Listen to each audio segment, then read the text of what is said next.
and welcome to another installment of From Russia with Minecraft. In this video I'm going to be giving you a walkthrough of the first part of Skycrown City. Skycrown City is a sky city that I've got planned. I've got part of it already built, you can see it in the distance. Actually, while I'm getting there, I'm going to go and have another potion of night vision to better demonstrate its effects. Okay, so Skycrown, the way I've got it planned is it's going to have 5 modules, 5 main modules, and they're going to be arranged north, east, west, and south, and then there's going to be one in the center. There are going to be walkways. In fact, there are already walkways between the north and center one and the center and west one. The walkways are going to be running from one of the modules to the next. There will be a railway connecting the modules on the bottom of each walkway, and then there will be auxiliary spheres on top and bottom in the empty space between the modules. And I will show you that in greater detail. It's a lot easier to show than it is to describe properly. So, without further ado, here we go.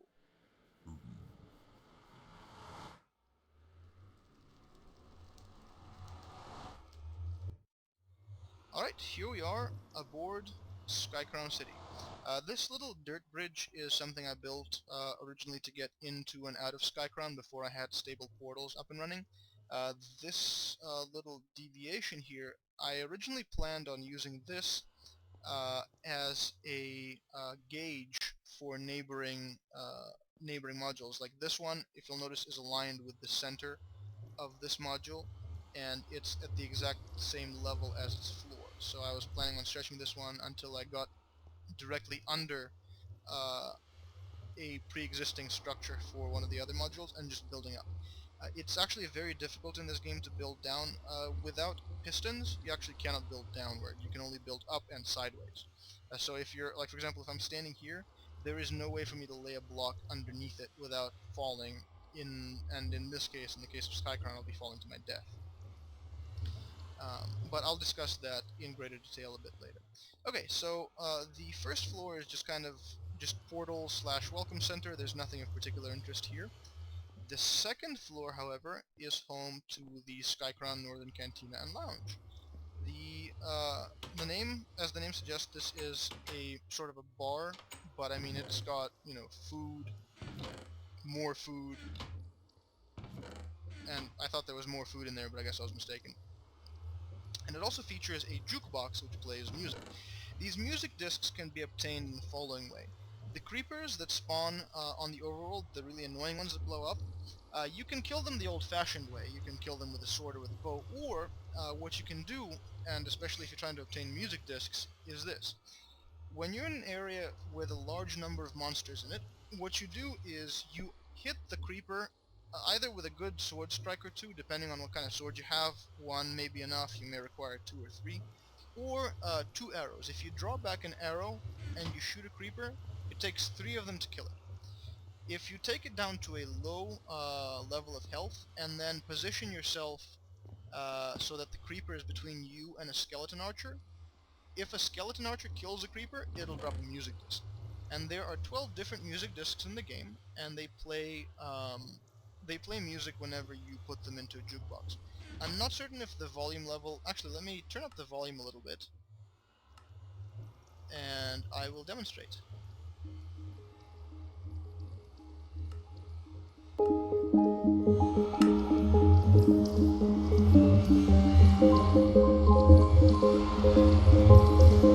Alright.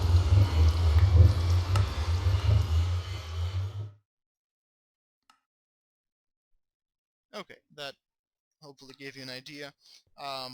There are different tunes. Some are upbeat, some are tropical, some are kind of more classical sounding, but it's really nice. It adds atmosphere to the lounge itself.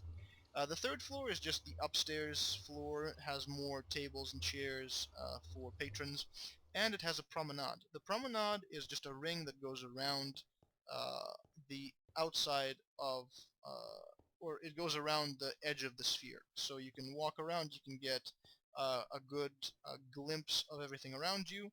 There's the Mushroom Palace, fully shielded. There's my farming compound, the village.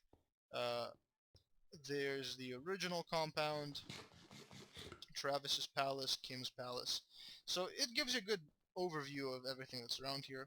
And you've got, like if you ever fall in here, for example, I've got stairs, or not stairs, but ladders where you can climb back on. Okay, in here is also my main storage facility. You'll notice there's another ender chest here, and once again, same inventory can be accessed from here.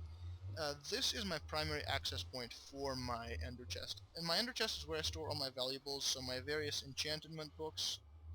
Each enchantment book has 30 levels invested into it, and then I will do a separate video on enchanting to do a more in-depth overview without taking away from the actual walkthrough that I'm doing.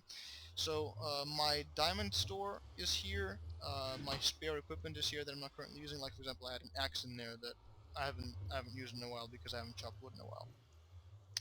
Okay, this is level 4, and this is what I refer to as Lower Suburbia. Why is it Lower Suburbia? Because there are two sections of Skycrown's northern module which are Suburbia. The second one is just above here on level 7. And this is the lower of the two. It's got suburban style homes.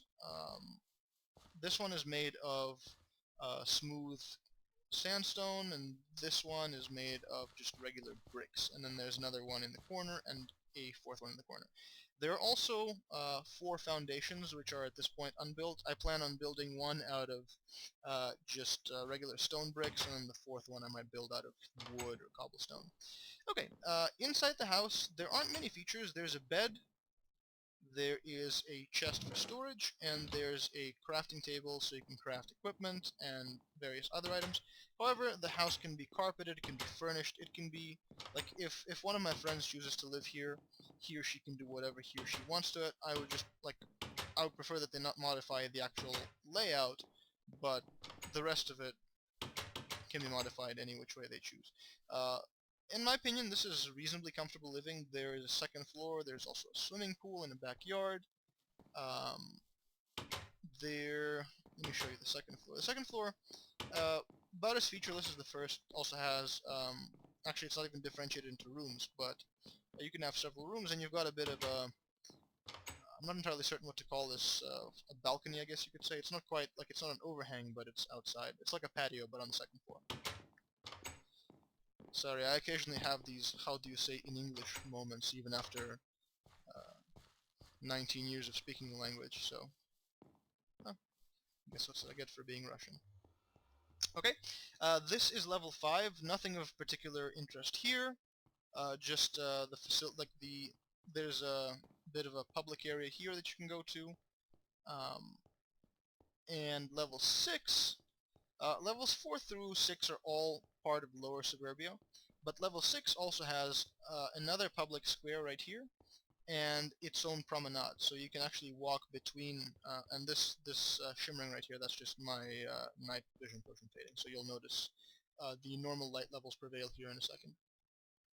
So you've got walkways between the houses, and you've got the promenade right here. Once again, you can get a good vantage point of the stuff below. This one I believe is facing east. There's just swampland, a few more tables, light posts. These are here primarily to provide lighting, because if there's no lighting, the light level will fall below 7, and then monsters will spawn here. In fact, monsters still do apparently spawn here, as you can see by the presence of that zombie. I'll probably have to revamp the light level at some point. Okay, I'm going to move on to level 7, which is Upper Suburbia. Upper Suburbia at this point is paved for the most part. Like I've got the foundations laid down, I've got the gravel walkways, and I've got the grass. However, and the lighting is in place, but none of the houses are built, and I've yet to take down much of this cobblestone frame which I built originally. I also don't have glass plated all the way up, but again, this is something that I'll just take care of over time. From here you can actually get a good vantage point of the rest of Skycrown. Now, While there is technically not much built yet, you can see the beginnings of the central module. You can see the walkway from the northern to the central module, and you can see the intermediate walkway from this walkway to the auxiliary modules back to the other major walkway, which I will demonstrate in part 2 of this video. So I'm going to climb up to level 10. Now level 10 marks the end of the suburbias and marks the beginning of the rest of Skycrown's module north. So what is level 10? Level 10 is going to be home to 20, to begin with 20, I might make them 21 or 22, floor towers. Now these towers are going to be home to a number of apartments. Comfy, spacious apartments, and I actually plan on having villagers up here, the NPC villagers, because there will actually be a sky above their heads. It'll be glass, but glass is considered a transparent block, so even if there's glass above you, it's still considered open sky. And I am going to pause the video here once I've climbed up to the center of the core, and I'm going to resume the walkthrough for the rest of it here in a little bit. So here I am, level with the Aurora gateway and level with the walkway to the neighboring module. Okay, thank you for tuning in, and stand by for part 2.